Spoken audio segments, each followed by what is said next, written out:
Missak Manouchian entre au Panthéon et avec lui 24 de ses compagnons d'armes, dont son épouse Mélinée.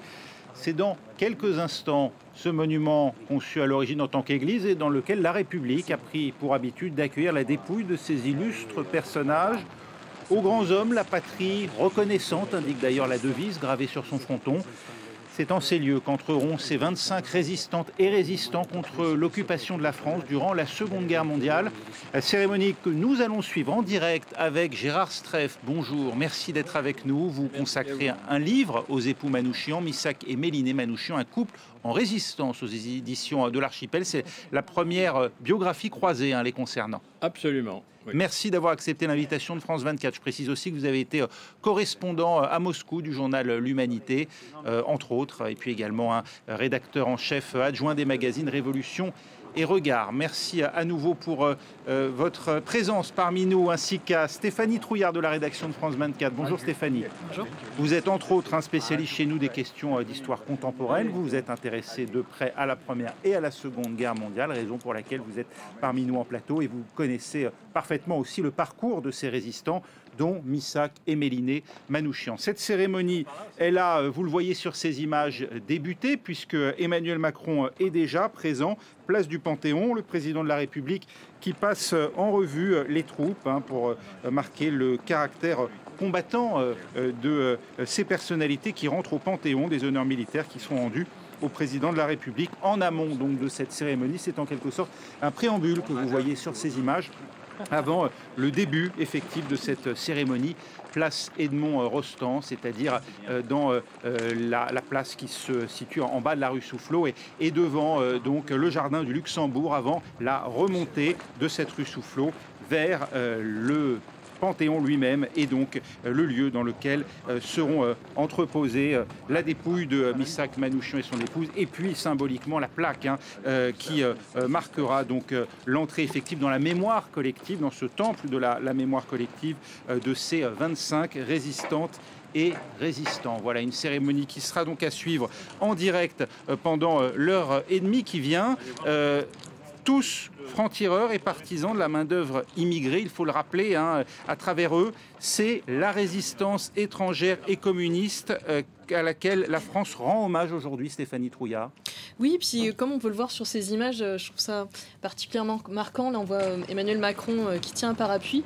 Et sous le parapluie, il y a deux anciens résistants de cette résistance communiste.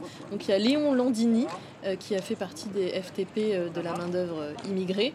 Et je crois que c'est M. Birembaum à côté qui vient de sortir un ouvrage où il raconte comment il est rentré aussi dans la résistance communiste à 16 ans. Donc c'est les derniers témoins de cette époque et c'est une image très émouvante là, du président qui leur tient le parapluie, et eux ont tenu à assister à cette cérémonie en hommage à leurs camarades qui ont perdu la vie au cours de la Seconde Guerre mondiale, et on voit le drapeau que M. Landini, j'ai vu une interview où il disait qu'il allait venir avec son drapeau et que c'était important pour lui parce que Missak Manouchian aurait voulu qu'il vienne avec ce drapeau des FTP de la main-d'œuvre immigrée pour cette cérémonie. Oui, les francs-tireurs et partisans de la main-d'œuvre immigrée, c'est eux qu'on honore aujourd'hui, une unité, un corps dans lequel Missak Manouchian aura joué un rôle éminent, Gérard Streff. Oui, tout à fait. Je voulais juste ajouter que c'est un hommage à un étranger, à un apatride, amoureux de la France. Ça, c'est tout à fait remarquable. À un résistant à un moment où il fallait un sacré courage pour affronter un rapport de force incroyable dans le Paris de 42-43. Et puis un communiste, voilà. Et c'est bien que ce soit dit aujourd'hui. Donc effectivement, il a joué un rôle très très important à un moment très précis qui est, on va dire, l'été 43, l'automne 43. Oui, d'août à la mi-novembre 1943, c'est là que se produisirent les principaux faits d'armes de ce qu'on appelait, peut-être à tort d'ailleurs, comme le groupe Manouchian. Oui, non, à tort, pas forcément, mais effectivement, il y a eu une opération... Je dis à tort parce que même ne se considérait pas forcément comme tel, oui. Comme le groupe Manouchian. C'est oui. ainsi qu'ils ont été présentés, notamment par la propagande nazie par la suite. Par la propagande nazie, oui. Ils ont eu un fait d'armes remarquable en octobre en s'en prenant un colonel nazi qui était responsable du STO, du service du travail obligatoire. Oui. Donc, Julius Ritter. Oui, exactement, Julius Ritter. Et ça a été le moment le plus marquant. Mais si vous voulez, ils avaient deux types d'opérations. Opérations contre des soldats allemands, parce qu'ils ne s'en prenaient qu'aux Allemands. Ils ne s'en prenaient pas aux Français. Et puis le déraillement.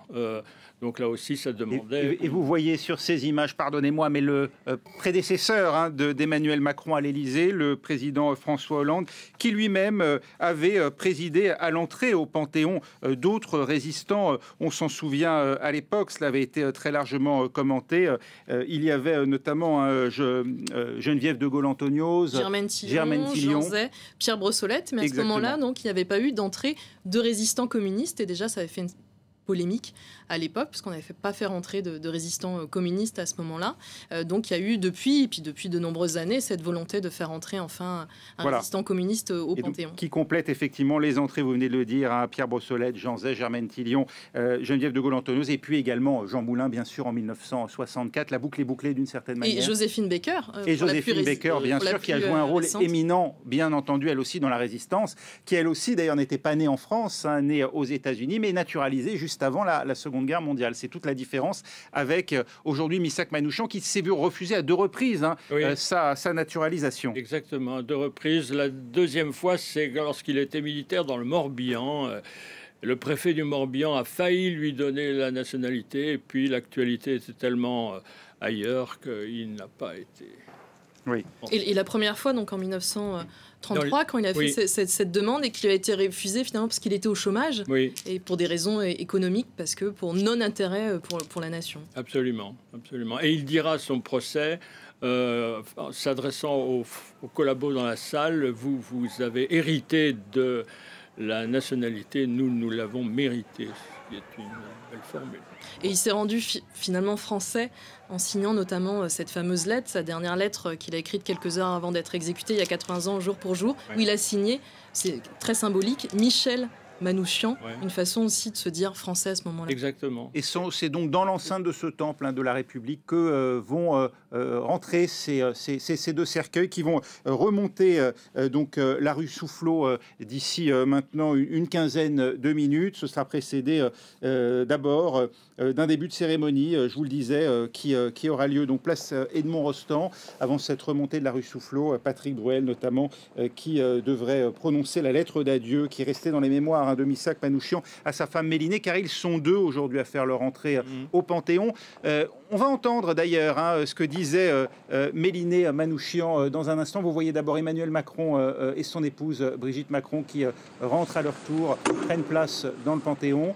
Je vous le disais, oui, on va écouter dans un instant ce que disait Mélinée Manouchian, qui, elle, évidemment, n'est pas morte il y a 80 ans, contrairement à ces autres résistants qui sont distingués aujourd'hui, mais qui a, elle aussi, joué un parcours éminent au sein de la résistance, aux côtés notamment de son époux. Il y avait de toutes les nationalités. Par exemple, de l'Espagne, ceux qui ont combattu Franco, de l'Europe centrale, des Tchèques, des Roumains, des Hongrois et de toutes les nationalités, mais en même temps, il y avait des Juifs de partout. Manouchian m'a annoncé qu'il fallait combattre avec les armes. Alors lorsque je lui ai posé la question avec mais quelle arme, on n'a rien à part les couteaux. Et puis justement, c'est avec les couteaux de cuisine, on doit attendre dans un coin de rue, attaquer un soldat allemand ou un officier, lui prendre le revolver, sa baïonnette, et avec ça, recommencer pour essayer de récupérer les armes. Voilà, et le direct, c'est donc le président de la République, Emmanuel Macron, et son épouse Brigitte, qui viennent de prendre place aux côtés des officiels au premier rang. Vous venez de le voir avec François Hollande et le Premier ministre, Gabriel Attal, pour la cérémonie qui devrait débuter dans un très court instant maintenant. On le disait, Missak Manouchian et son épouse Honorée, mais également 23 de leurs compagnons d'armes. C'est un hommage qui est rendu à l'ensemble de cette résistance étrangère aujourd'hui, Stéphanie Trouillard. Oui, ça a donné lieu notamment à une polémique ces derniers mois, parce que On a d'abord annoncé, bien entendu, l'entrée de Missak Manouchian au Panthéon et de son épouse. Et certains historiens ont regretté qu'on ne fasse pas rentrer tout le groupe au Panthéon. Bon, symboliquement, c'est compliqué de faire entrer quand même 23 cercueils au Panthéon, donc il faut bien choisir un symbole. Mais pour corriger, finalement, on ne peut pas parler d'oubli, parce qu'ils sont bien sûr, ils rentrent symboliquement avec lui. Mais il va y avoir la position d'une plaque dans le caveau. Donc Missak et Méliné vont être placés dans le caveau numéro 13. Et il va y avoir une plaque avec le nom des 22 autres membres du groupe qui ont été aussi exécutés. Donc 22 et Joseph Epstein, qui était le chef des FTP pour la région parisienne. Cette plaque va être apposée dans le caveau. Donc 22 d'entre eux ont été exécutés il y a 80 ans, jour pour jour, au Mont Valérien. Et il ne faut pas oublier Olga Bancic, qui était la seule femme de ce groupe, qui a été exécutée en mai 1944 en Allemagne, puisqu'on n'exécutait pas les femmes en France, les Allemands. Olga qui avait un rôle extrêmement dangereux et extrêmement important, c'est elle qui s'occupait des armes. Et c'est chez elle qu'étaient stockées les armes du groupe. Mais une des raisons pour lesquelles... Elle a été décapitée, son arrivée en Allemagne. Elle a connu un destin différent des autres fusillés au Mont Valérien. Absolument, absolument. Mais si j'ai tenu aussi à faire un livre sur le couple, c'est pour rendre hommage aux femmes de la résistance et aux femmes des FTP-MOI dont le rôle est parfois sous-estimé. Or, elles étaient nombreuses. Lorsqu'il y a l'arrestation en novembre sur 60... Et on va écouter, pardonnez-moi, cette cérémonie qui débute. Écrit une lettre à Méliné, son épouse.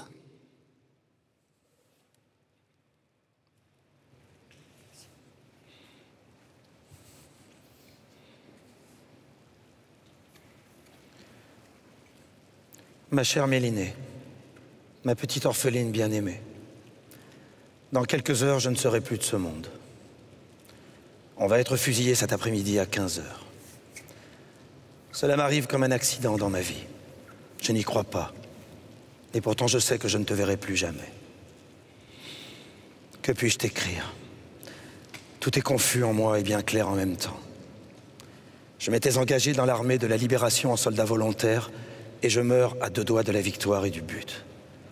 Bonheur à ceux qui vont nous survivre et goûter la douceur de la liberté et de la paix de demain. Je suis sûr que le peuple français et tous les combattants de la liberté sauront honorer notre mémoire dignement. Au moment de mourir, je proclame que je n'ai aucune haine contre le peuple allemand et contre qui que ce soit. Chacun aura ce qu'il mérite, comme châtiment et comme récompense. Le peuple allemand et tous les autres peuples vivront en paix et en fraternité après la guerre qui ne durera plus longtemps. Bonheur à tous. J'ai un regret profond de ne t'avoir pas rendue heureuse. J'aurais bien voulu avoir un enfant de toi, comme tu le voulais toujours. Je te prie donc de te marier après la guerre, sans faute, et d'avoir un enfant pour mon honneur et pour accomplir ma dernière volonté. Marie-toi avec quelqu'un qui puisse te rendre heureuse.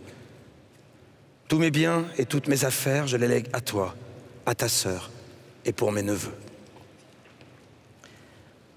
Après la guerre, tu pourras faire valoir ton droit de pension de guerre en tant que ma femme, car je meurs en soldat régulier de l'armée française de la Libération. Avec l'aide des amis qui voudront bien m'honorer, tu feras éditer mes poèmes et mes écrits qui valent d'être lus. Tu apporteras mes souvenirs, si possible, à mes parents en Arménie. Je mourrai avec mes 23 camarades tout à l'heure, avec le courage et la sérénité d'un homme qui a la conscience bien tranquille. Car personnellement, je n'ai fait de mal à personne. Et si je l'ai fait sans haine. Aujourd'hui, il y a du soleil. Et c'est en regardant le soleil et la belle nature que j'ai tant aimé que je dirai adieu à la vie et à vous tous, ma bien chère femme et mes bien chers amis.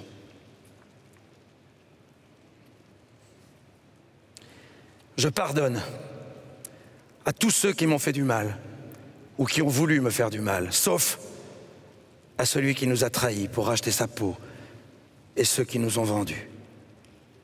Je t'embrasse bien fort ainsi que ta sœur et tous les amis qui me connaissent de loin ou de près. Je vous serre tous sur mon cœur. Adieu, ton ami, ton camarade, ton mari, Manouchian Michel. Lianegot. Post-scriptum. J'ai 15 000 francs dans la valise de la rue de Provence. Si tu peux les prendre, rends mes dettes et donne le reste à Armen.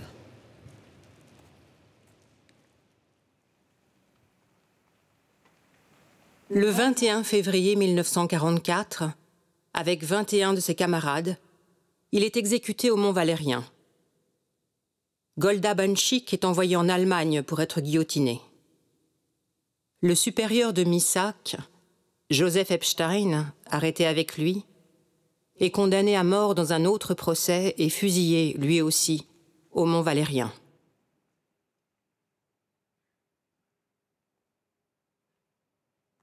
Celestino Alfonso. Mort pour la France. Golda Banchik. Mort pour la France. Joseph Boksov. Mort pour la France. Georges Cloarec.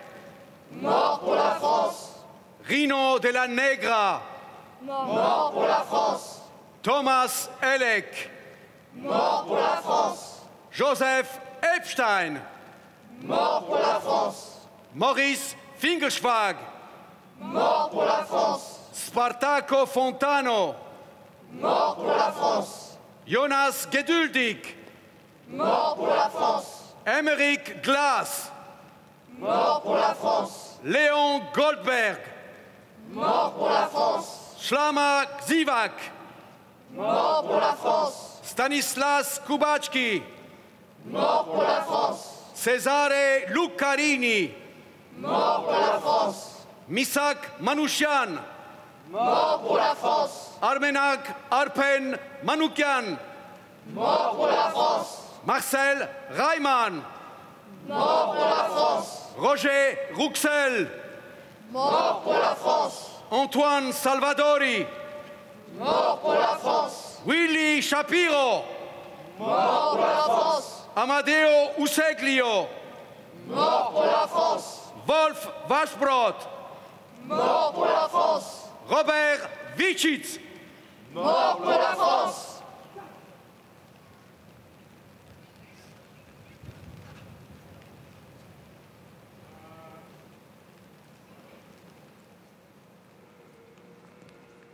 Voilà, et les cercueils vont à présent faire mouvement et remonter la rue Soufflot. Ils marqueront 3 arrêts portés par 14 légionnaires de la 13e demi-brigade de la Légion étrangère. C'est l'un des 2 régiments qui rallient en tant qu'unité constituée les forces françaises libres. Ce régiment est décoré de la médaille de la résistance et compagnons de la libération, comme Missak Manouchian et ses camarades entrés en résistance. Ce sont des étrangers qui ont fait le choix de servir pour la France. On l'a entendu, mort pour la France, à l'énoncé de chacun de ces noms par l'acteur et réalisateur français d'origine arménienne Serge Avedikian. À l'instant, Gérard Streff, c'était important, au-delà d'ailleurs du groupe Manouchian, un travail de reconnaissance de tous les résistants fusillés du Mont Valérien a été réalisé à la demande du président Emmanuel Macron, afin qu'ils se voient tous attribuer la mention mort pour la France. Absolument. Et j'ai retrouvé ce chiffre il y a peu de... sur les 1000 fusillés au Mont Valérien, 74% étaient communistes. Donc il y a tout de même une volonté maintenant de reconnaître quelque chose qui avait été un peu oublié un long moment. Et je pense que nous assistons à cette remise en ordre, si je puis dire, du souvenir. Et le dernier membre du groupe Manouchian à avoir obtenu la mention mort pour la France, c'était l'année dernière. Et je crois que Missak Manouchian n'avait obtenu que dans les années 70, en fait. Il a fallu un long processus pour qu'il soit reconnu mort pour la France. C'était important pour lui, d'ailleurs, dans cette lettre à Méliné, lue par Patrick Bruel il y a quelques instants, cette lettre écrite le 21 février 1944, juste avant d'être fusillé depuis la prison de Fresnes. Il le dit, je meurs en soldat régulier de l'armée française de la Libération. Absolument. Et cette formule de soldat qu'il utilisera plusieurs fois François, lors du procès qui précède de peu son exécution, a le don de mettre en rage les Allemands qui organisent le procès parce que ils ne veulent voir en lui qu'un aventurier, qu'un étranger, etc. Non, je suis un soldat, vous êtes des soldats, nous faisons une guerre entre soldats. C'était quelque chose de très important pour lui et je pense de très fort aussi dans l'expression. Mais on le voit sur cette fameuse photo où on le voit en uniforme lorsqu'il s'est engagé dans l'armée française. Ouais. Et cette photo, ce qui a été prise au camp de Colpeau, dans le Morbihan, dont vous parliez tout à l'heure, on le voit qu'il est fier de porter cet uniforme de l'armée française à ce moment-là. Oui, tout à fait. Ce qui frappe aussi dans cette lettre, c'est l'absence totale de rancœur, cette grandeur d'âme qu'il exprime à l'égard des Allemands. Disons qu'il n'a aucun ressentiment, aucune haine contre le peuple allemand. Le seul envers lequel il exprime l'absence de pardon, c'est le commissaire politique de son unité, Joseph Davidovich, qui l'a trahi. Il a trahi, absolument. Davidovich va disparaître en fin octobre. On se demande où il est passé. En fait, cet homme qui a eu jusque-là un passé absolument exemplaire de militant, de résistant, de fidélité, donne tout sous la torture. Avant de réintégrer son unité, ce qui ne dupera pas d'ailleurs, ces comparses qui finalement vont eux-mêmes le tuer à partir du mois de décembre. Absolument. Et on peut penser que s'il a été remis dans le circuit, si j'ose dire, c'était pour essayer de joindre la direction nationale des gens comme Duclos, etc. Oui, Jacques Duclos, qui à l'époque, effectivement, était oui, tout à fait. L'un des dirigeants de la résistance sur le sol français. Tout à fait.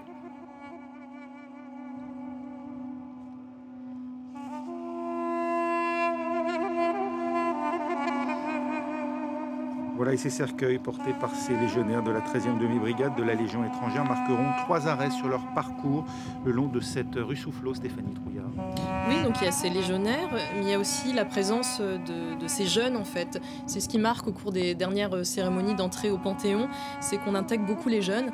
Et pour cette cérémonie d'hommage à Manouchian, il y a eu tout un travail préalable dans de nombreuses écoles partout en France. J'en parlais avec Fabrice Grenard de la Fondation de la Résistance, qui m'a dit que ça a été vraiment un engouement autour de la figure de Missak Manouchian. Il y a beaucoup d'écoles, des collèges, des écoles primaires qui ont travaillé, qui ont fait des projets, qui ont repris la fiche rouge, qui ont écrit des poèmes. Et l'idée, c'est de transmettre aussi. Oui, c'est aussi à cela que servent ces cérémonies de panthéonisation, comme on le dit dans la novlangue, ces néologismes, mais en tout cas, voilà, ces entrées au Panthéon aussi pour but de transmettre la mémoire aux jeunes générations. 3 arrêts, on l'a dit. Le premier, chaque arrêt, bien sûr, correspond à une symbolique. La première, c'est survivre. Vous entendez 90 enfants de la chorale de la maîtrise populaire de l'opéra comique. Ils interprètent Ils sont tombés de Charles Aznavour.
de ses poèmes, voilà, de sa production. Plein de soleil, comme un oiseau qu'envole une belle fracasse pour mourir n'importe où et sans laisser de traces, ignorés, oubliés dans leur dernier sommeil. Ils sont tombés en croyant ingénus que leur enfant pourrait continuer leur enfance, qu'un jour ils fouleraient les terres d'espérance dans des pays ouverts d'hommes aux mains tendues.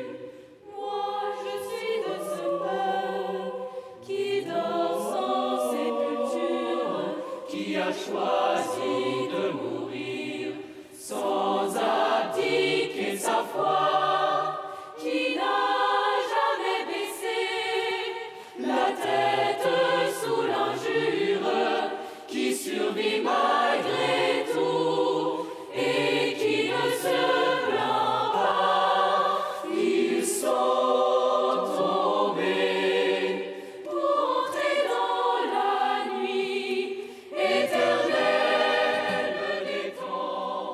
Au bout de leur courage, la mort les a frappés sans demander leur âge, puisqu'ils étaient fautifs d'être enfants d'Arménie.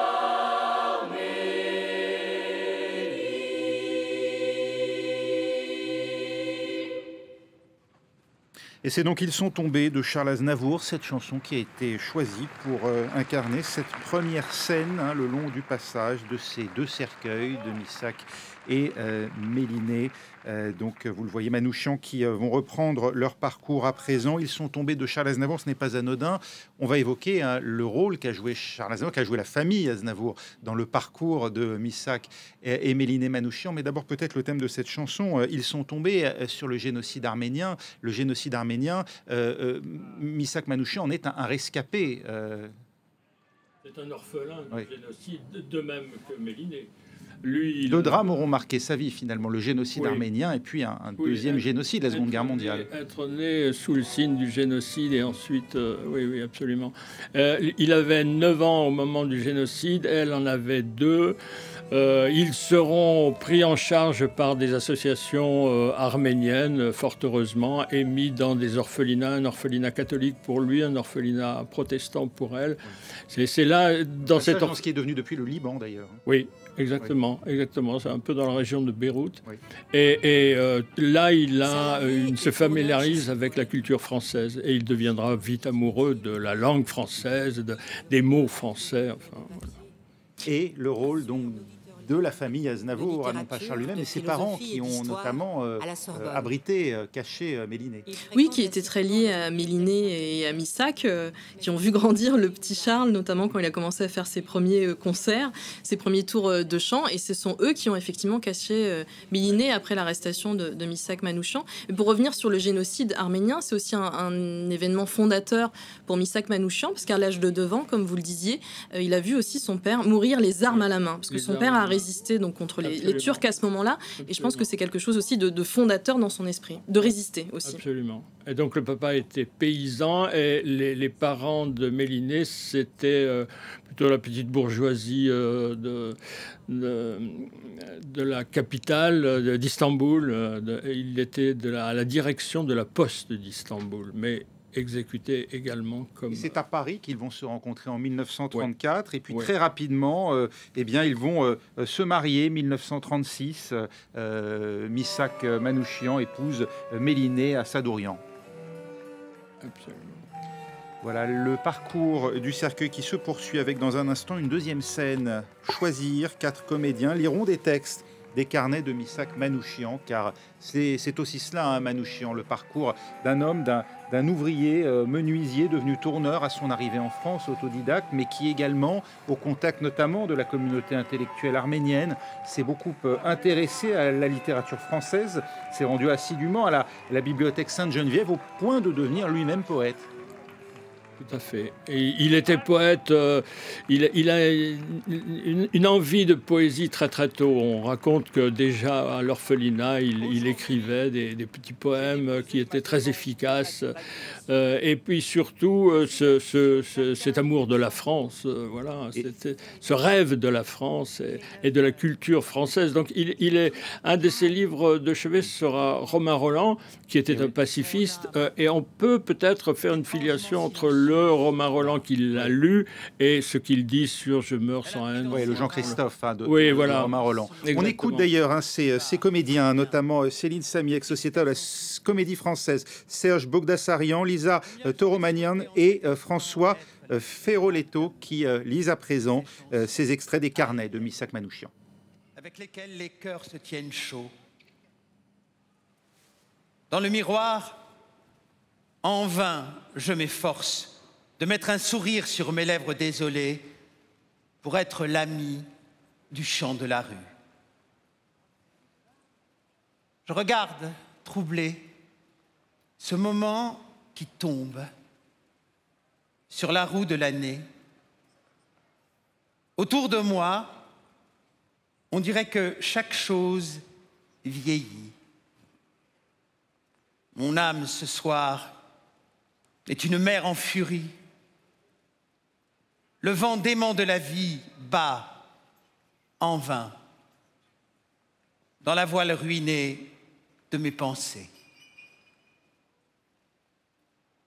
Il faut que ma vengeance se réalise dans l'art et non contre les hommes, car c'est trop bas et ça ne vaut pas la peine.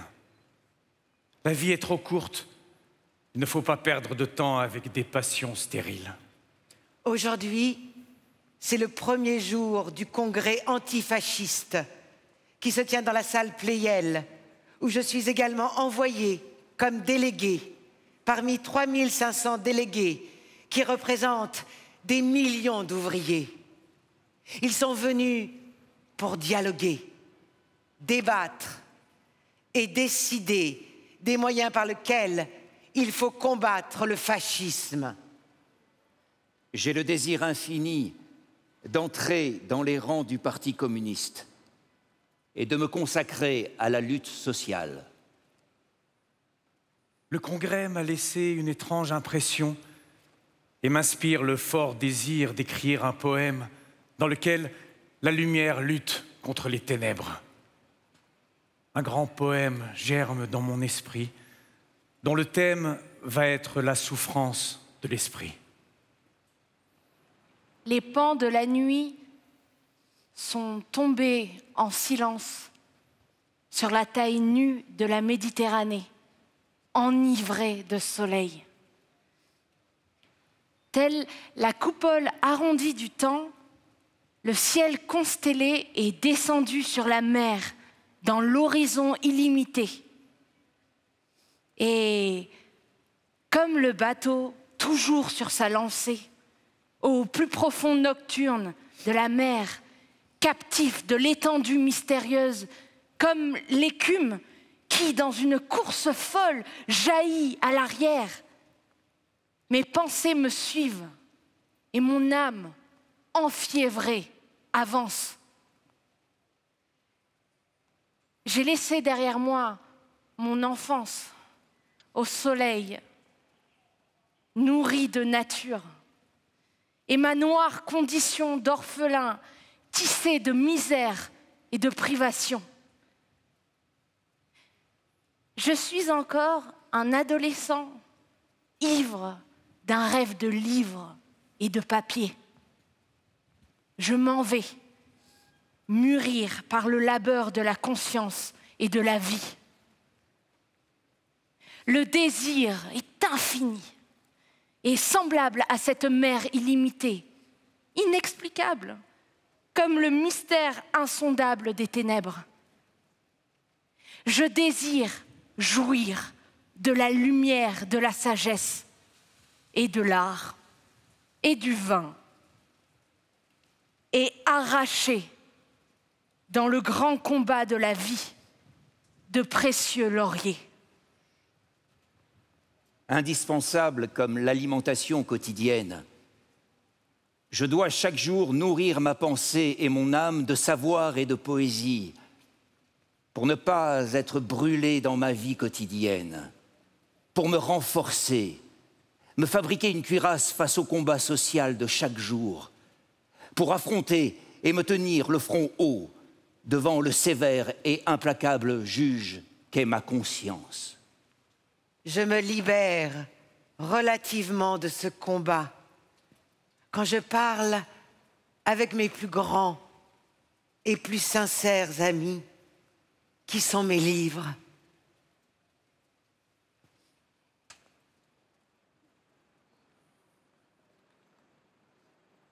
En avant. Marche. Ah. Trois. Ah.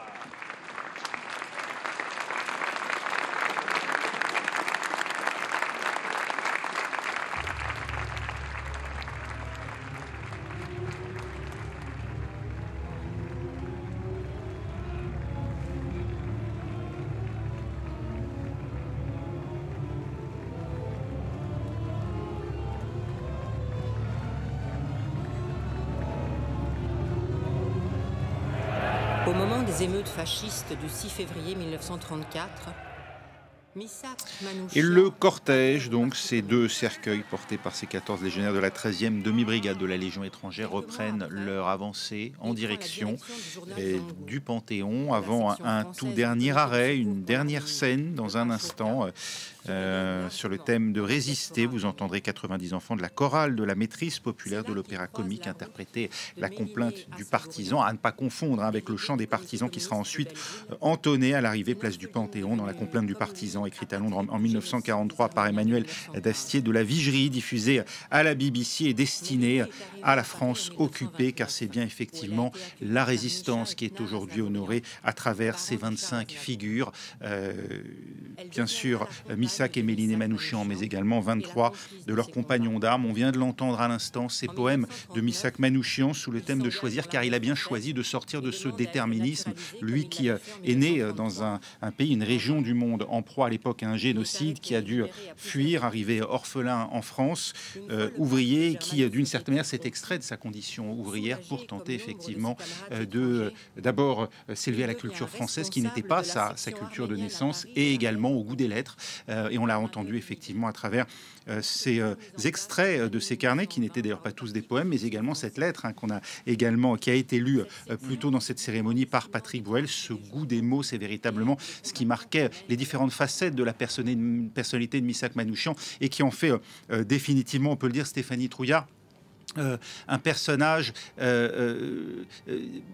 disons en tout cas aujourd'hui que peut célébrer, disons, la culture française, qui d'une certaine manière incarne réellement un pan de l'histoire de France du XXe siècle. Oui, puis je pense que c'est quelqu'un qui aimait la culture française et qui voulait aussi rentrer dans cette culture par ses écrits. Et finalement, il l'a fait avec cette dernière lettre, en fait, qui est l'une des plus belles lettres écrites de l'histoire de France. Il a finalement réussi son but, malheureusement, avec ce destin tragique. Au point que Louis Aragon, effectivement, en fit un poème, et Léo Ferré une chanson. Une chanson qui fut longtemps interdite d'ailleurs dans certains médias français. Mais ce que j'apprécie aussi dans la personnalité de Manouchian, c'est ce côté artiste, ce côté homme de culture. Je pense que quand il est passé à l'action armée, c'était pour lui quelque chose de compliqué, parce que c'était pas dans sa nature. Il a dû se forcer un peu. C'est pas évident d'avoir ce type de comportement, donc je trouve que ça l'humanise encore plus, cette complexité du personnage Manouchian. Voilà, et on écoute à présent donc ces enfants de la chorale de la maîtrise populaire de l'opéra comique. Ils interprètent la complainte du partisan.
c'est le même résonance.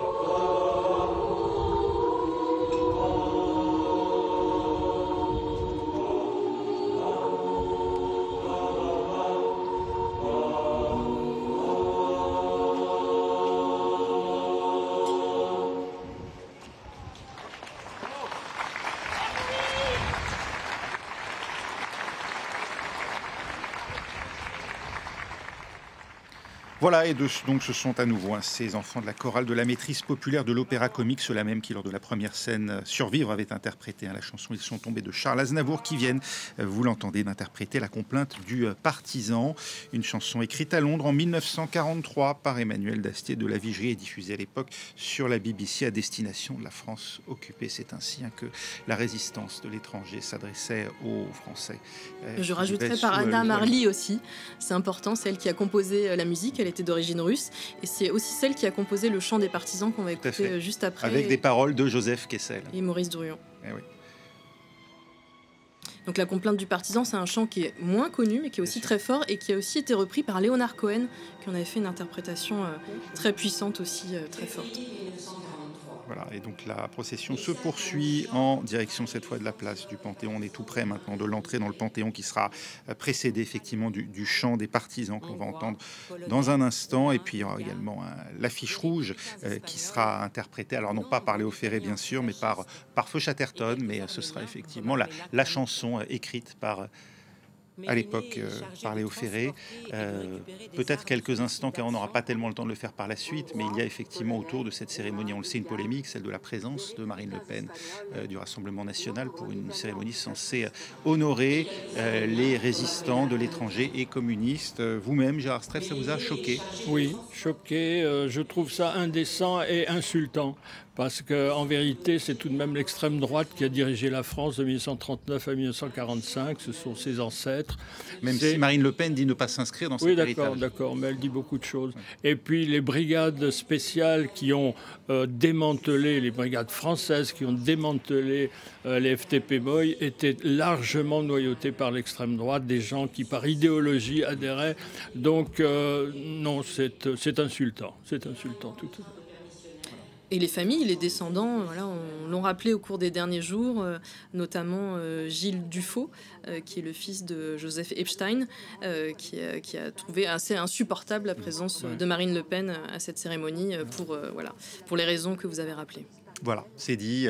Voilà la place pour la polémique. On va évidemment revenir à cette cérémonie qui se déroule. On a vu Nicole Pachinian, le Premier ministre arménien, aux côtés d'Emmanuel Macron, car évidemment c'est aussi un apatride, mais arménien de naissance, qui certes voulait devenir français, mais qui a aussi contribué par ses actes, et pas seulement lui, puisqu'on le voit effectivement dans les 25 qui sont honorés aujourd'hui, un certain nombre de patronymes arméniens, montrer aussi à quel point la communauté arménienne de France a joué un rôle important dans cette résistance. Dans cette résistance et l'immense fierté aujourd'hui de la communauté arménienne. Moi, je fais plusieurs débats, il y a souvent des Arméniens là, et ils sont très très fiers de cette entrée Manouchian. Et vous parliez de la présence de représentants de pays étrangers. Et hier, j'ai été particulièrement marquée par la présence de l'ambassadeur d'Allemagne en France qui s'est rendu au Mont-Valérien lors de la veillée et qui se recueillit devant le cercueil de Missak Manouchian. Donc c'est un moment aussi très fort. Et puis ça rappelle aussi cette phrase dans la lettre de Missak Manouchian: je n'ai aucune haine contre le peuple allemand. Et 80 ans après, l'ambassadeur allemand qui se recueille devant sa dépouille. Et parmi les pays représentés, il y a l'ambassadeur de Hongrie, d'Espagne, de Moldavie, de Pologne, d'Italie et de Roumanie qui sont donc présents à cette cérémonie. Et puis évidemment, de très nombreuses associations sont également représentées, ainsi que des groupes d'anciens combattants et d'anciens déportés. Voilà le cercueil qui va à présent s'immobiliser devant la place du Panthéon. Et vous l'entendez, ce chant des partisans, interprété par les chœurs de l'armée française. On l'écoute.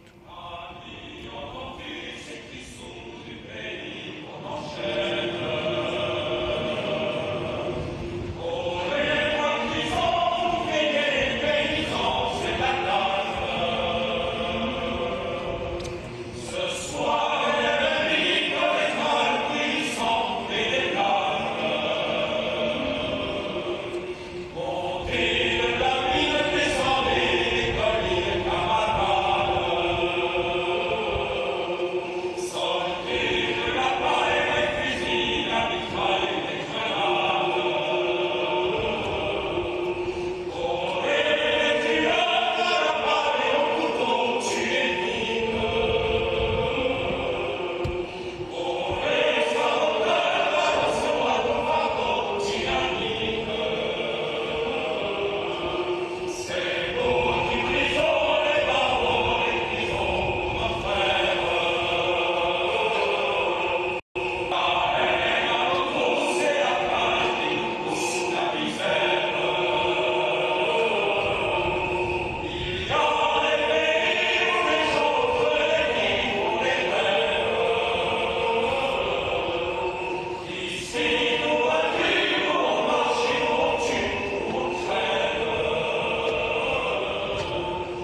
14 légionnaires qui viennent de déposer. Ces 14 légionnaires qui viennent de déposer donc ces cercueils et qui, eh bien, dans un instant, vont laisser place à la garde républicaine. C'est elle qui portera les cercueils dans l'enceinte donc du Panthéon. Le cortège va faire son entrée, mais avant cela, et après le chant des partisans que vous venez d'entendre, entonné par le chœur de l'armée française, il va y avoir dans un instant l'interprétation par le groupe Feu Chatterton de l'affiche rouge. L'affiche rouge, hein, c'est cette campagne de propagande menée à l'époque par l'armée allemande contre 10 des 23 prévenus, des 23 qui seront fusillés au Mont Valérien et dont vous venez de voir les portraits à l'instant. Ces résistants de ce qu'on appelait le groupe Manouchian, 10 d'entre eux donc, vont voir leurs portraits placardés sur les murs des villes de France, 15 000 exemplaires collés au total et qui serviront de propagande antisémite et contre la résistance de ce que les Allemands ont baptisé l'armée du crime. Le poète Louis Aragon en a fait donc un poème et Léo Ferré, une chanson qui va être interprétée dans un instant par le groupe Feu Chatterton. C'est important, l'affiche rouge, hein, dans l'imaginaire et le destin de Missak Manouchian. Ça devait être une grosse opération de propagande de discrédit de la résistance. On voulait dire aux Français, ah, c'est ça votre résistance, regardez un peu la tête qu'ils ont. Et curieusement, ça s'est transformé un peu à l'inverse, c'est-à-dire qu'il y a eu un moment de sympathie. Voilà, et Arthur Thébault et le groupe Feu Chatterton qui interprète à présent l'affiche rouge. Donc. Vous n'avez réclamé la gloire ni les larmes, ni l'orgue, ni la prière aux agonisants. 11 ans déjà, que cela passe vite, 11 ans. Vous étiez servis simplement de vos armes. La mort n'éblouit pas les yeux des partisans.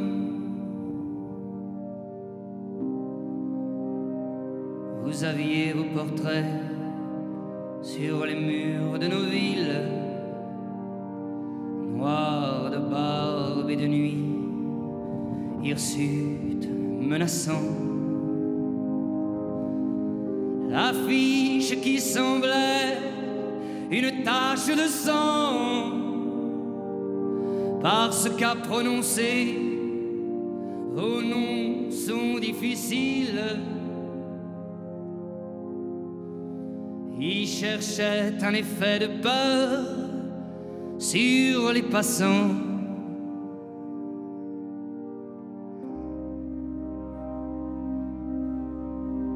Nul ne semblait vous voir, Français de préférence. Les gens allaient sans yeux pour vous le jour durant. Mais à l'heure du couvre-feu, des doigts errants avaient écrit sous vos photos: mort pour la France. Et les mornes matins en étaient différents.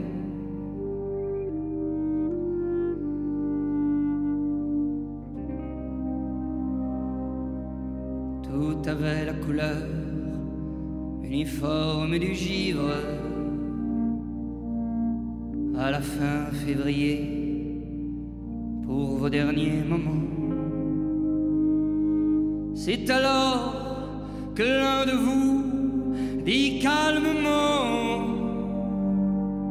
bonheur à tous, bonheur à ceux qui vont survivre. Je meurs sans haine en moi pour le peuple allemand.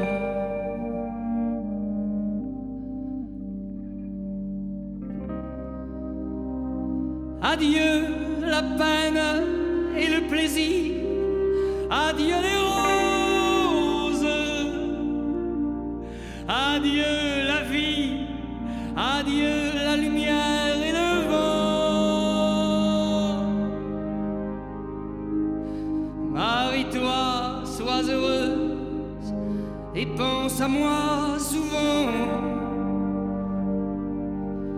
Toi qui vas demeurer dans la beauté des choses.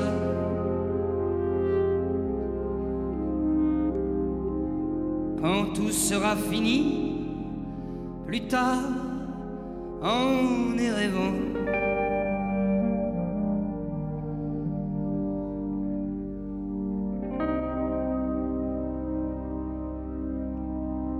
Un grand soleil d'hiver éclaire la colline.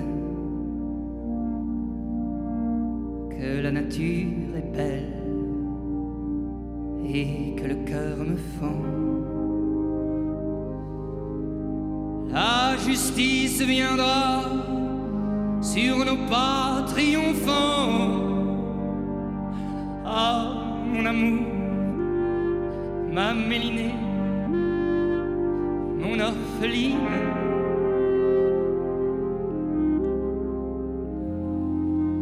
Et je te dis de vivre et d'avoir un enfant.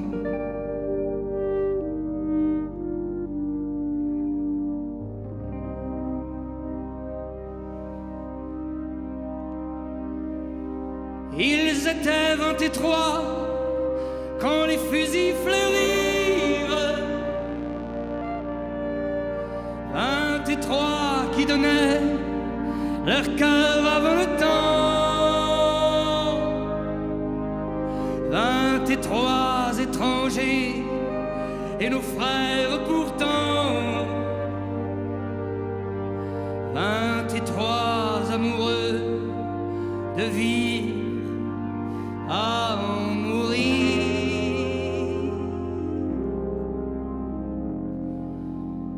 23 qui criaient la France en s'abattant.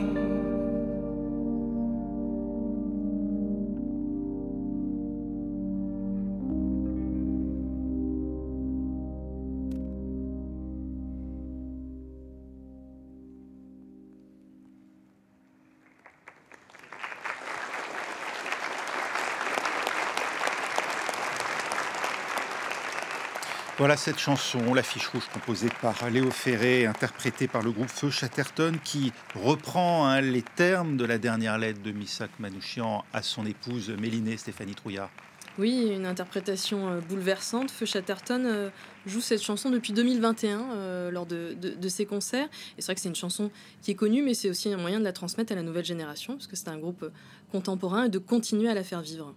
Ça vous émeut, Gérard Streff? Ah oui, naturellement. Mais j'ai trouvé dans la presse de l'époque, par exemple, dans les lettres françaises de mars 1944, donc un mois après l'exécution, un petit reportage où on raconte l'attitude des passants devant l'affiche rouge. Et il y a déjà des expressions, par exemple, mort pour la France, etc., qui figurent spontanément dans cette actualité-là. Oui, oui, émouvant, évidemment. Et à l'affiche rouge, vous l'évoquiez à l'instant, on en a parlé en quelques mots. Ça a évidemment joué un rôle dans la constitution du mythe Manouchian, parce que c'est ce qu'on peut qualifier d'un véritable échec de propagande, un fail, comme on dirait aujourd'hui, Stéphanie Trouillard. Oui, c'est vraiment un loupé.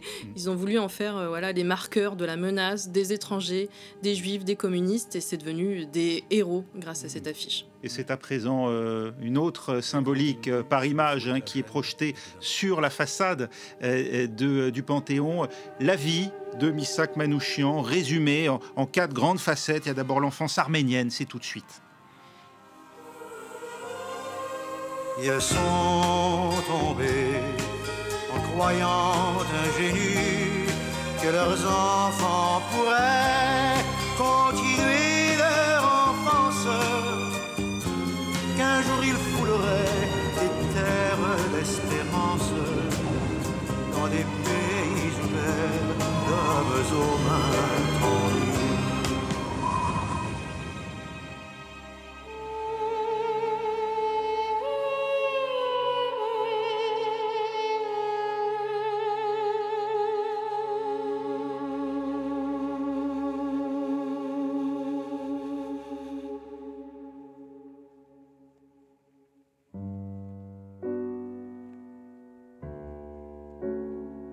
Quand j'étais enfant, je voulais devenir comédien.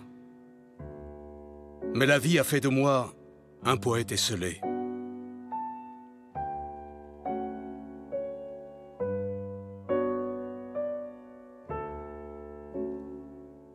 Mon âme est pleine de poésie et de musique.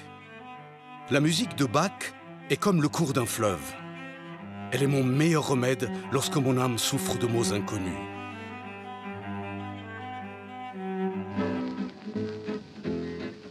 La première fois que nous nous sommes rencontrés, c'était fin 1934, au cours d'un gala qu'organisait chaque année le comité de secours pour l'Arménie. J'avais à peine 22 ans.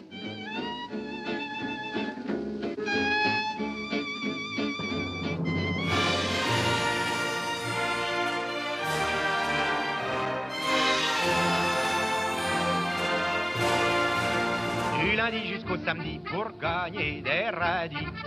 Quand on a fait sans entrain son boulot quotidien, subit le propriétaire, le percepteur, la boulangère, et trimballer sa vie de chien. Le dimanche vivement, on file à nos gens, alors brusquement, tout paraît charmant.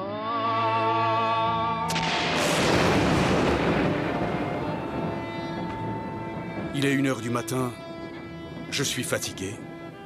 Demain, je me lève à 6h.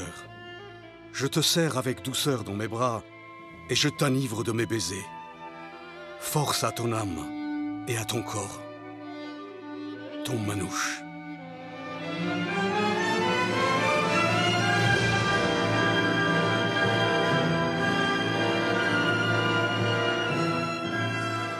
Les responsables, constatant, en plus de sa grande valeur en tant que cadre, qu'il était aussi un homme extrêmement courageux dans l'action, le nommèrent immédiatement à la tête des FTP immigrés de la région parisienne.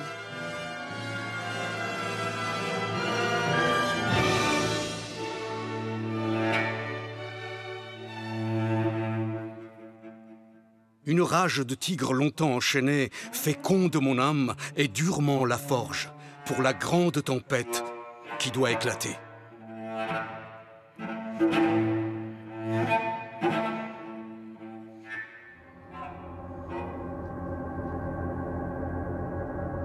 Ce soir du 15 novembre 1943, il savait que pour lui, c'était la fin.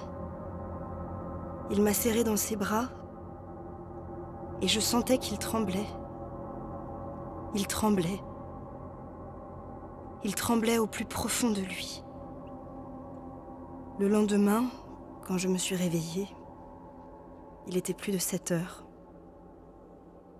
Manouche était déjà parti. Je ne l'ai jamais revu. Tout avait la couleur uniforme du givre.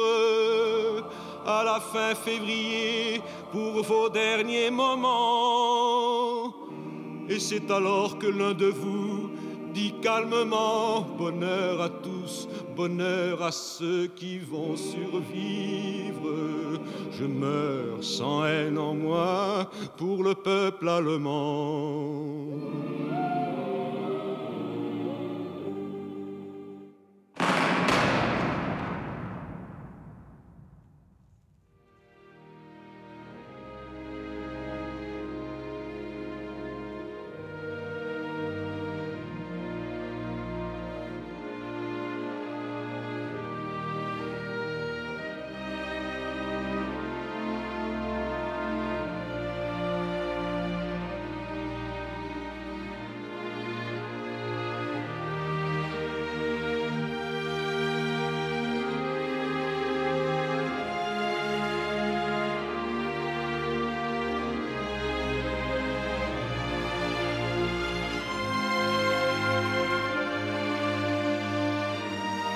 C'est que ces étrangers, comme on les nomme encore, croyaient à la justice, ici-bas et concrète. Ils avaient dans leur sang le sang de leurs semblables. Ces étrangers savaient quelle était leur patrie.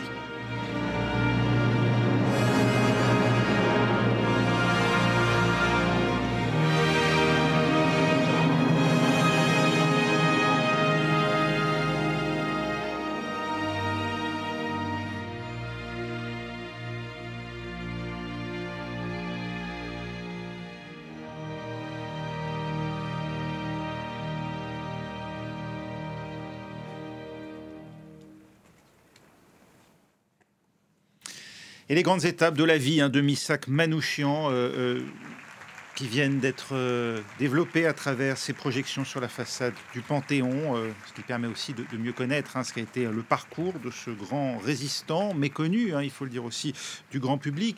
On apprend aussi à mieux le connaître à travers cette lettre si emblématique qu'on évoquait, sa dernière lettre à sa femme Mélinée, et son caractère visionnaire, il faut bien le dire, on en parlait en préparant cette émission, Stéphanie Trouillard, à la fois caractère visionnaire, car il anticipe déjà ce que sera le monde d'après, la liberté recouvrée pour le peuple français et pour une grande partie de l'Europe. Il le dit aussi, je meurs sans haine en moi pour le peuple allemand, et en cela, il préfigure de ce que va être la réconciliation franco-allemande, alors qu'on est encore en guerre.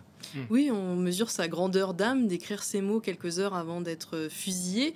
Et puis, comme vous le disiez, ce qui est terrible aussi dans cette histoire, c'est qu'on est le 21 février 1944. La victoire est proche, ils le sentent. Déjà, le front s'est effondré à l'est et les Allemands commencent à être acculés.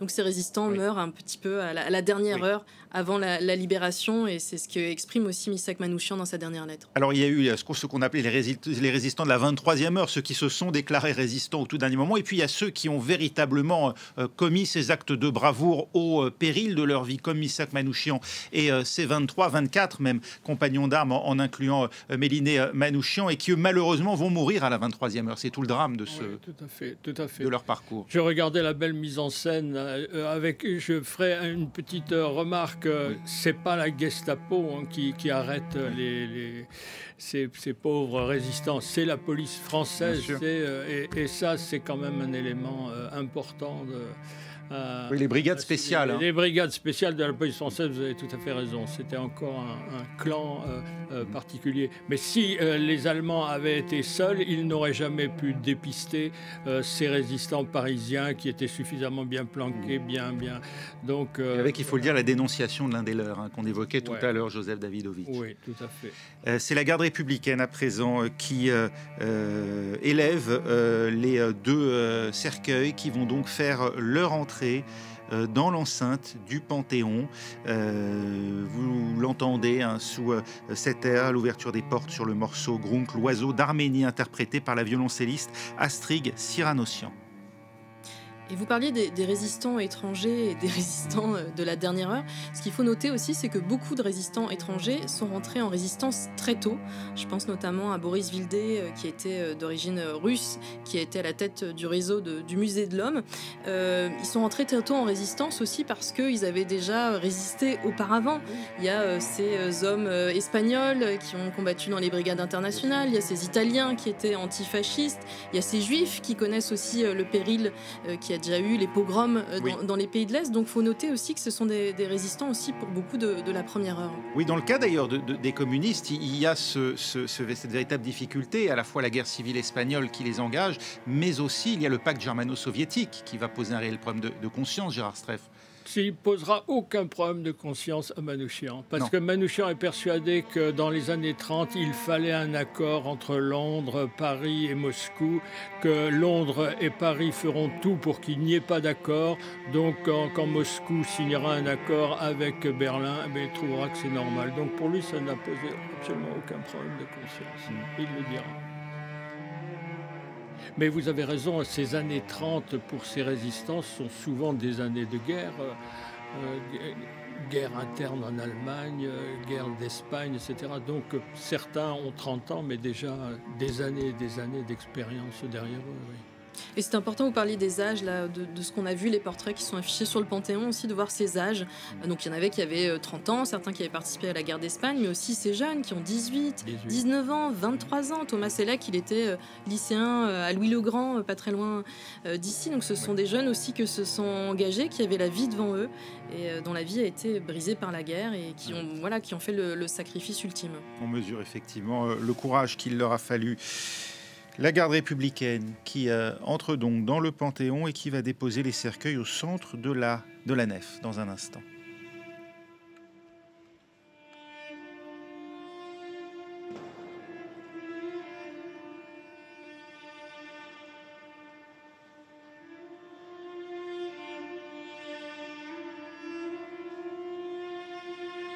Vous évoquiez Gérard Streiff, je vous interroge sur le pacte germano-soviétique à l'instant. C'est en tout cas ce pacte qui aussi rendra suspicieux ces militants communistes aux yeux du pouvoir français, qui combattait face à l'Allemagne nazie et qui vaudra une première arrestation d'ailleurs à Missak Manouchian. Naturellement, d'ailleurs, quand je dis que ça ne lui pose pas de problème, je parle un peu rapidement parce que tout simplement, il devient illégal comme son parti. Donc, il est mis en prison le 1er septembre 1939, oui, bien sûr.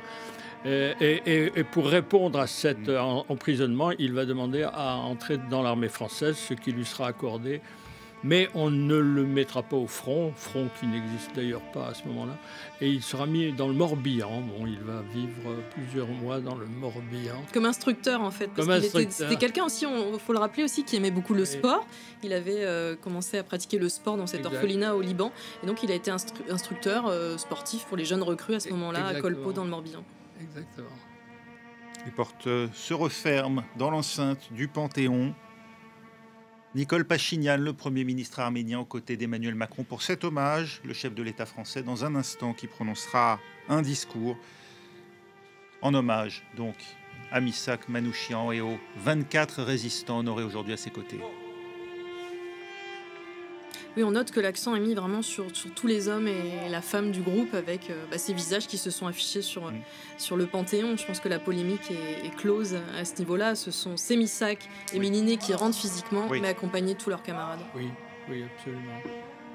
Et on voit un moment Boksov. Boksov était le responsable du détachement du déraillement. Il était très populaire également à la Libération. Et j'ai vu, moi, des affiches on est en 1945, des affiches Vive le groupe Manouchian-Boksov. Et vous le disiez, c'est 23, effectivement, l'avancement de ce dossier qui a permis de faire bénéficier du statut mort pour la France à beaucoup de ces résistants étrangers qui en étaient jusque-là privés. Oui, parce que la mention était donnée automatiquement aux Français qui avaient été fusillés, mais pas aux résistants étrangers. Voilà, au Mont-Valérien, sur les 185 fusillés, la moitié ne bénéficiait pas de ce statut jusqu'à l'année dernière. Voilà ce qu'indiquait Denis Péchanski, l'historien qui a joué un rôle très important aujourd'hui dans l'entrée au Panthéon de Missak Manouchian.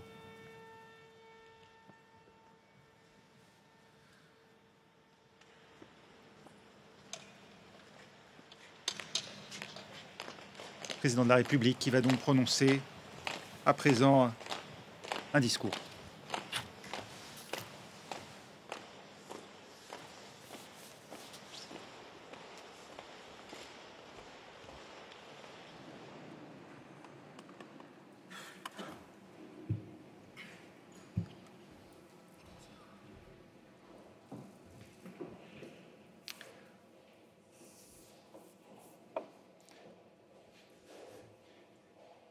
Est-ce donc ainsi que les hommes vivent?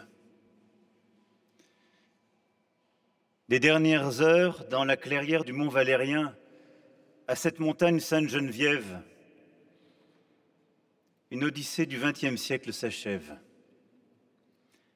Celle d'un destin de liberté, qui, depuis Adi Aman, survivante au génocide de 1915, de famille arménienne en famille kurde, trouvant refuge au Liban avant de rejoindre la France, décide de mourir pour notre nation qui pourtant avait refusé de l'adopter pleinement.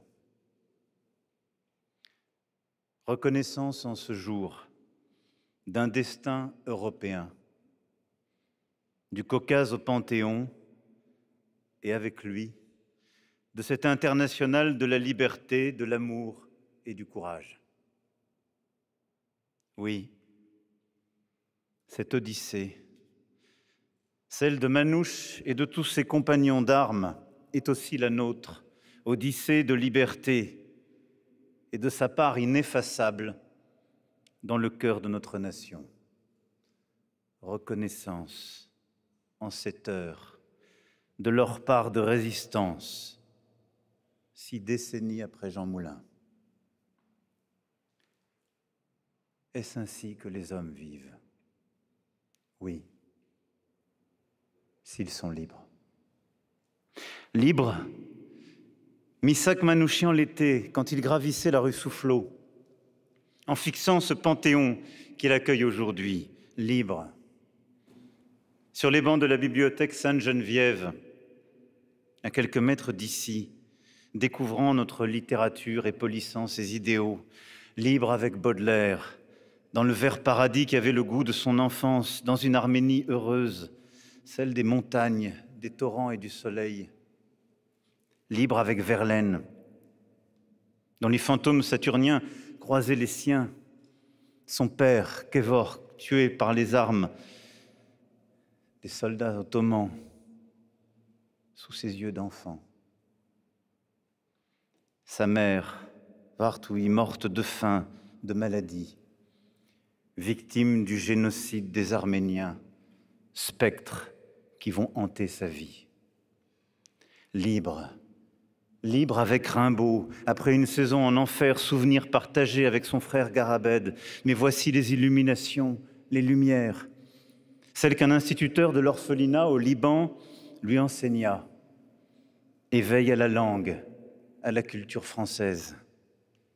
Libre, libre avec Victor Hugo et la légende des siècles, gloire de sa libre patrie, la France, terre d'accueil pour les misérables, vers laquelle Missak l'apatride choisit à 18 ans de s'embarquer, ivre, écrivait-il, d'un grand rêve de liberté. Lui, Missak, maraudeur, étranger, malhabile, pour reprendre les mots d'un autre poète et combattant qui choisit la France, Guillaume Apollinaire.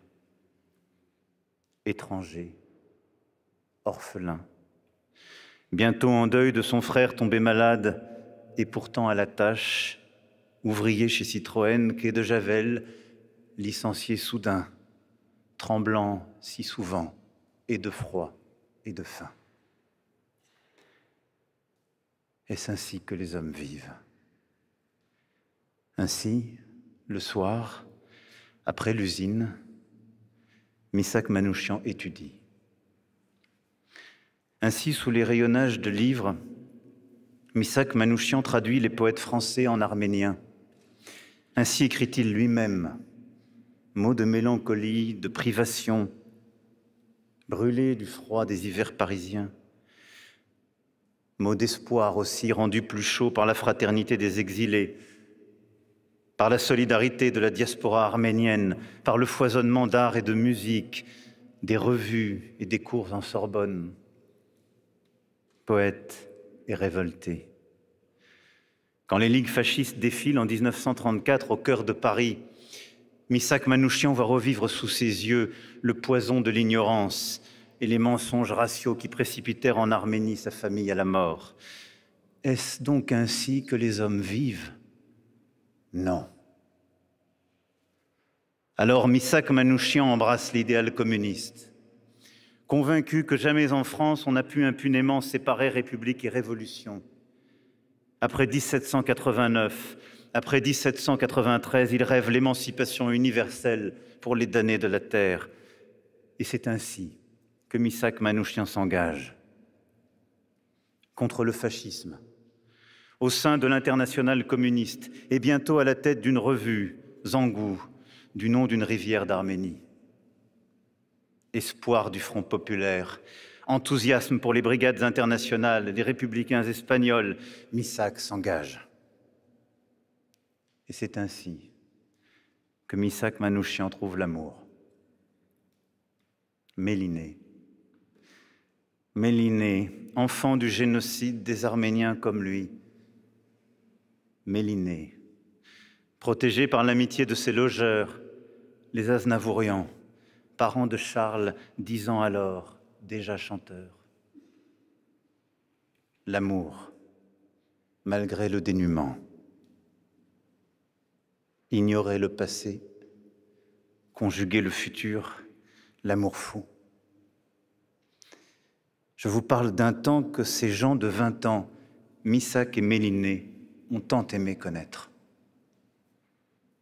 Libre en France. Ce pays que Missak a choisi adolescent, qui lui a offert des mots pour rêver, un refuge pour se relever, une culture pour s'émanciper. Alors Missak Manouchian hisse haut notre drapeau tricolore lors de ses 150 ans de la Révolution en 1939 quand il défile dans le stade de Montrouge. Alors, pour servir ce drapeau, Missak Manouchian demande par 2 fois à devenir français. En vain. Car la France avait oublié sa vocation d'asile aux persécutés. Alors, quand la guerre éclate, Missak Manouchian veut s'engager. Ivre de liberté, enivré de courage, enragé de défendre le pays qui lui a tout donné, tigre enchaîné, selon ces mots de poète, dans les prisons où le jette la peur des étrangers, la peur des communistes, sous les miradors du camp allemand où il est détenu en 1941, et où Méliné vient contre tous les périls lui apporter des vivres. Est-ce ainsi que les hommes vivent? Oui.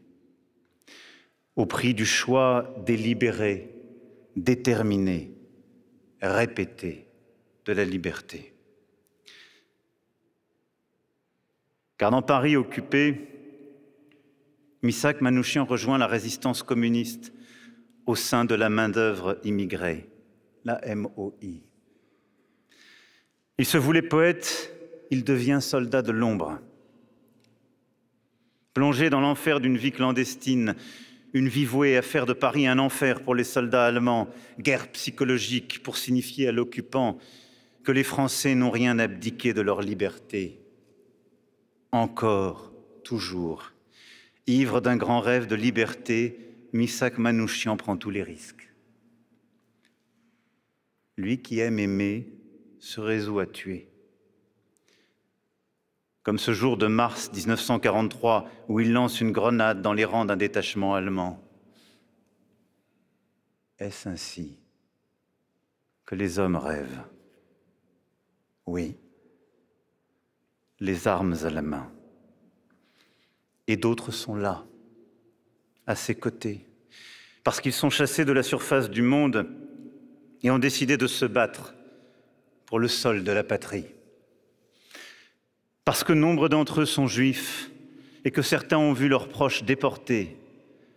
Lebs Goldberg, Maurice Fingerschweig, Marcel Rajman. Parce que la guerre a volé leurs écoles et leurs ateliers dans ce Paris populaire et ouvrier où le français se mêle à l'italien ou au yiddish. Parce que les forces de haine ont volé leur passé, là-bas, en Arménie, tel Armenak Manouchian.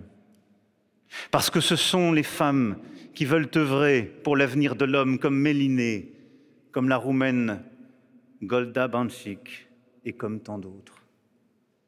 Armes et bombes qu'elles acheminent sans soupçon, filatures qu'elles accomplissent sans trembler. Parce qu'ils sont une bande de copains, à la vie, à la mort. À l'âge des serments invincibles, tel Thomas Elek, Wolf Waschbrot, une belle équipe comme sur un terrain de football, panache de Rino Della Negra, jeune espoir alors du Red Star. Parce qu'ils ont vu mourir la liberté dans l'Italie de leurs parents, comme Antoine Salvadori, Cesare Lucarini, Amedeo Ucelio, Spartaco Fontano. Parce qu'ils ont vu les hommes de fer s'emparer de la Pologne et persécuter les Juifs, comme Jonas Geduldig, Salomon Shapira, Slama Grivach. Parce qu'ils sont pour beaucoup des anciens des brigades internationales en Espagne, pays de Celestino Alfonso, et pour qui sonne le glas? Pour les Polonais Józef Epstein et Stanislas Kubacki, pour les Hongrois Józef Boksov et Emmerich Glass, eux les experts en sabotage au fardeau de dynamite. Parce qu'ils ont 20 ans, le temps d'apprendre à vivre, le temps d'apprendre à se battre, ainsi de ces Français refusant le STO, Roger Rouxel, Roger Cloarec et Robert Vichit. Parce qu'ils sont communistes. Ils ne connaissent rien d'autre que la fraternité humaine, enfants de la Révolution française, guetteurs de la Révolution universelle. Ces 24 noms sont ceux-là que simplement, je cite, « mais avec eux tout le cortège des FTP-MOI, trop longtemps confinés dans l'oubli ». Oui, parce qu'à prononcer leurs noms sont difficiles, parce qu'ils multiplient les déraillements de trains et les attaques contre les nazis, parce que ces combattants sont parvenus à exécuter un haut dignitaire du Reich, les voilà plus traqués que jamais. Dans leurs pas marchent les inspecteurs de la préfecture de police, la police qui collabore, la police de Bousquet, de Laval, de Pétain, et l'ombre des rafles grandit. À l'automne 1943, devenu dirigeant militaire des FTP-MOI parisiens, Missak Manouchian les presse. La fin approche. Pour alerter ses camarades, il se rend au rendez-vous fixé avec son supérieur, Joseph Epstein, un matin de novembre. Missak Manouchian avait vu juste. Lui et ses camarades sont pris, torturés, jugés dans un procès de propagande organisé par les nazis en février 1944. Est-ce ainsi que les hommes vivent? S'ils sont résolument libres, oui. À la barre du tribunal, ils endossent fièrement ce dont leurs juges nazis les accablent, leurs actes, leur communisme, leur vie de juifs, d'étrangers, insolents, tranquilles, libres. Vous avez hérité de la nationalité française, lance Manouchian aux policiers collaborateurs. Nous l'avons mérité. Étrangers et nos frères pourtant, Français de préférence, Français d'espérance. Comme les pêcheurs de l'île de Sein, comme d'autres jeunes de 16 ans, de 20 ans, de 30 ans, comme les ombres des maquis de Corrèze, les combattants de Koufra ou les assiégés du Vercors. Français de naissance, Français d'espérance, ceux qui croyaient au ciel et ceux qui n'y croyaient pas, ceux qui défendaient les Lumières et ne se dérobèrent pas. Est-ce ainsi que les hommes meurent?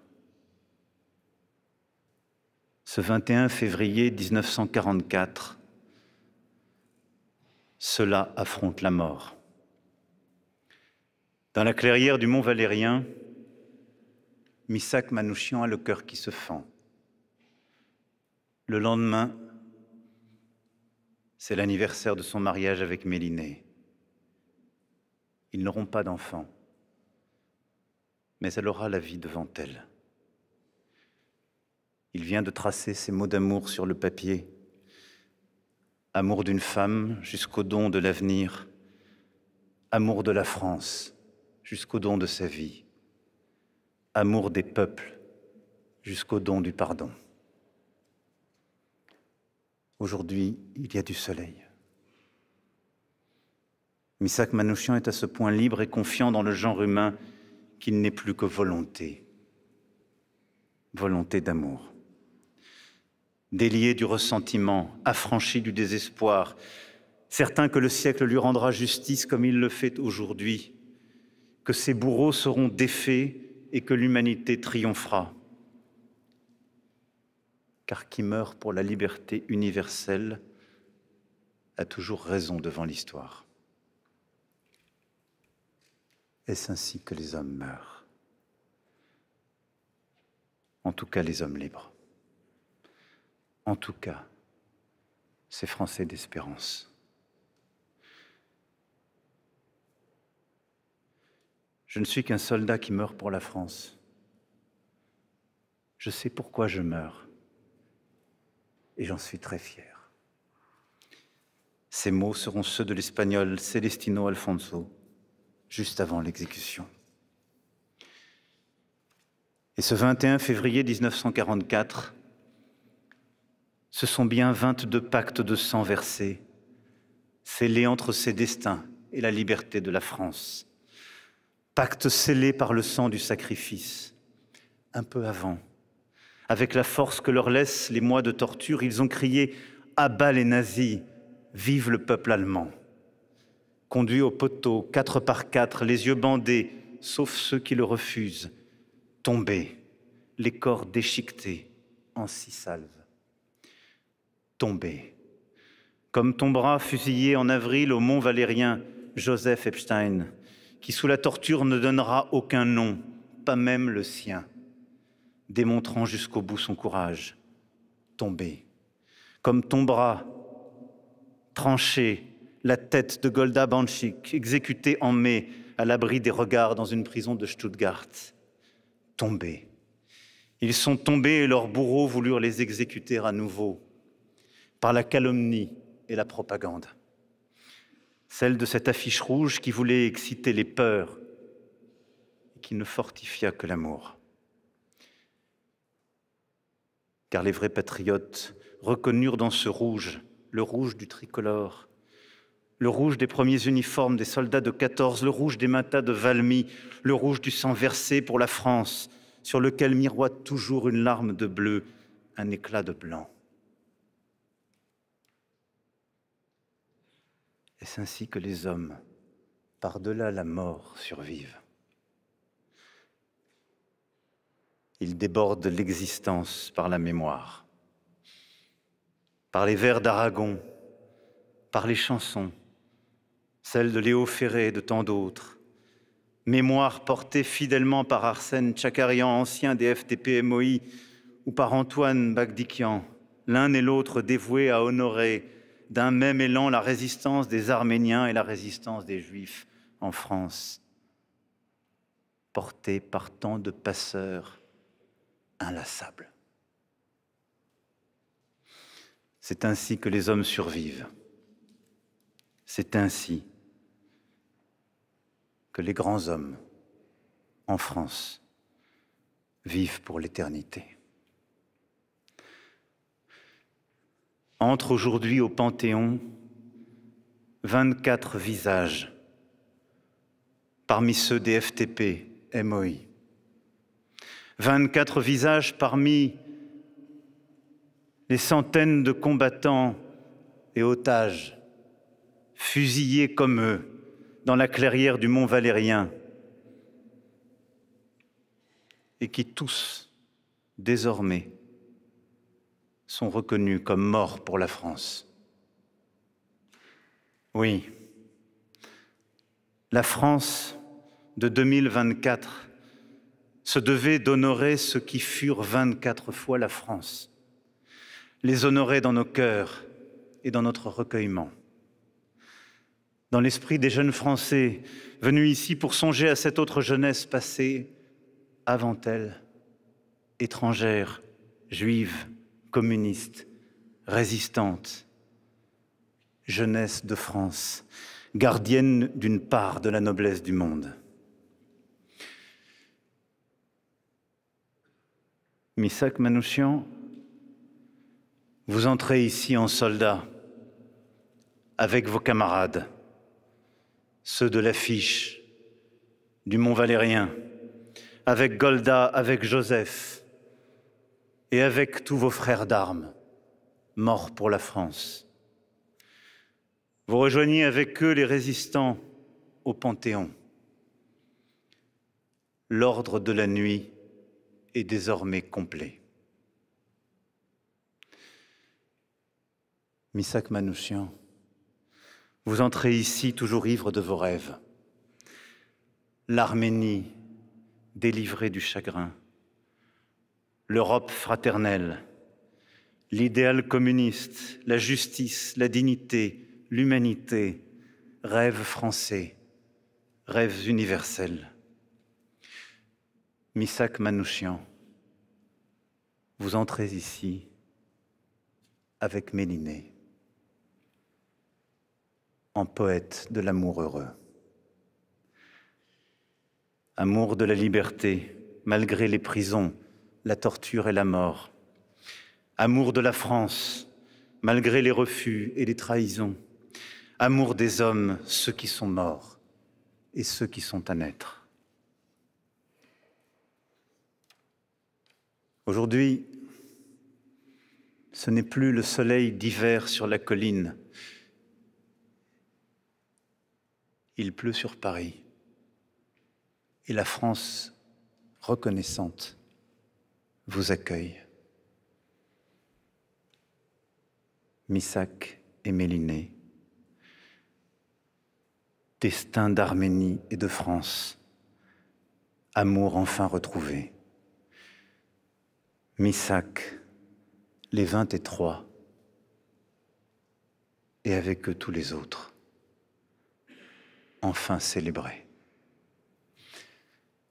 L'amour et la liberté pour l'éternité. Vive la République, vive la France.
À nos enfants de la patrie, le jour de gloire est arrivé. Contre l'eau de la tyrannie, l'étendard sanglant est levé. L'étendard sanglant est levé. Entendez-vous dans les campagnes, juger ces féroces soldats.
Aux grands hommes, la patrie reconnaissante, après Jean Moulin en 1964, après Pierre Brossolette, Jean Zay, Germaine Tillion, Geneviève de Gaulle-Antonios en 2015, après Joséphine Baker en 2021, et bien à présent c'est donc Missak Manouchian, son épouse Mélinée, 23 de leurs compagnons d'armes qui font leur entrée au Panthéon.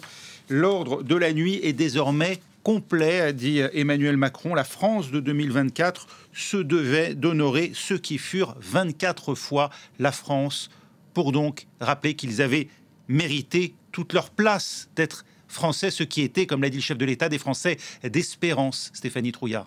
Oui, puis il a utilisé aussi le terme de cortège. Ça rappelle bien entendu le discours d'André Malraux lors de l'entrée au Panthéon de Jean Moulin. Et comme vous l'avez dit, l'ordre de la nuit est désormais complet. Il y avait comme un manque en fait. Il manquait ces résistants étrangers, ces résistants communistes au Panthéon. Maintenant, tous les acteurs de cette armée des ombres sont finalement représentés. Et il a bien insisté sur le fait que ce n'était pas que Missak Manouchian qui rentrait au Panthéon, mais bien Missak, les membres de son groupe et tous les résistants étrangers et communistes. Est-ce ainsi que les hommes vivent, un peu comme une scansion tout au long de ce discours? Emmanuel Macron qui reprend à nouveau des mots de Léo Ferré, extrait là aussi de poèmes de Louis Aragon. Gérard Strève, vous y avez vu là aussi un clin d'œil. C'est finalement là aussi un pan de l'histoire de France, cette France communiste qui est, au lendemain de la Seconde Guerre mondiale, il faut le rappeler, était sociologiquement dominante au sein de la population française, à laquelle le chef de l'État a voulu s'exprimer. Aujourd'hui, il a parlé même de l'idéal communiste. Vous avez raison, et je trouve que, en vérité, c'était un bel hommage national, et il y a des propos sur le rêve français qui, moi, me touchent. En même temps, je me disais, est-ce que Manouchian, en 2024, pourrait venir aussi facilement en France qu'il le faisait en 1923, avec la loi immigration, etc. Donc, il peut y avoir Il l'a dit d'ailleurs, Emmanuel Macron, la France avait oublié à l'époque sa vocation d'asile aux persécutés. On ne peut pas s'empêcher d'y voir, finalement, une forme d'analogie avec la situation actuelle. Beaucoup l'ont reproché d'ailleurs à Emmanuel Macron avec la loi immigration. Oui, absolument, absolument. Bon, écoutez, c'est une question qui pour moi est ouverte. Je trouve que Manouchian aurait plus de mal aujourd'hui à arriver qu'il y a un siècle. Et d'ailleurs, on voit Fabien Roussel.